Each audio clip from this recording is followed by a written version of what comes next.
This is a very quick guide to show you how to remove the rear silencer and the U-bends from the Boxster 986. We've got the rear bumper removed to get to the exhaust. We've got the bumper support left behind here. Now this is held on with two bolts, one here and one here, and they're just ordinary cap screws, and there's a nut on the bottom which is normally a 16 or 17 mil. So you need to take those two vertical bolts, nuts and bolts out, and then once you've done that, the rear cover will simply just pull away like so, and that will leave you the exhaust exposed quite nicely. So if you come over this side with the arch liner removed, so there's a plastic 10mm nut here, two steel 10mm nuts here on the rear wing. There's one here which is quite often quite difficult to undo, so plenty of penetrating oil on them. Once you've done that, you can pull that away, and that takes the heat shield out of the way on the arch liner, which gives you access into the exhaust clamps on the U-bend, but also the rear clamps as well, which you can see on this one are completely roasted. And then onto the exhaust box itself, you've got access straight onto the exhaust mountings where they fix onto the back of the gearbox. Now with the bumper in place and the heat shield in place, these are done by touch, so they're really difficult to get over top of the exhaust to get a spanner on them to undo them. So it's always easier just to pop the two bolts out of the bumper cover. So to remove the exhaust silencer now, what we're going to do, we're going to cut through these clamps. You can see the nuts are completely rusted away. There's nothing there to get a good purchase on with your socket.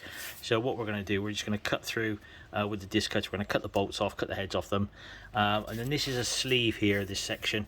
So what we then have to do is get a small chisel on this edge and just move the sleeve inwards, which will allow this pipe then to come away from the clamp. Same on the clamps in the other back.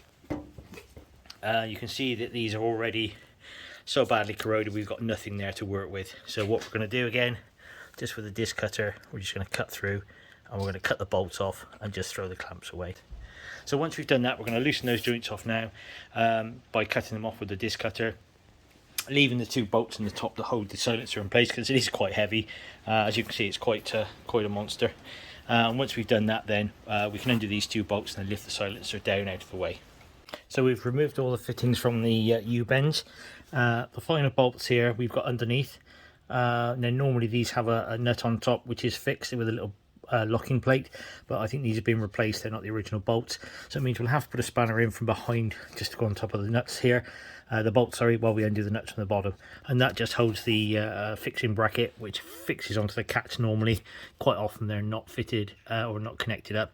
So on this one we've undone one on this side which was connected. This one isn't connected. I think the cat has been partly repaired. So we're going to get in here now, undo these two, and then lift off the silencer. So if you're replacing it with an aftermarket system, the fittings are pretty much the same. As you can see, we've got an example one here, just a cheap basic box stainless steel version.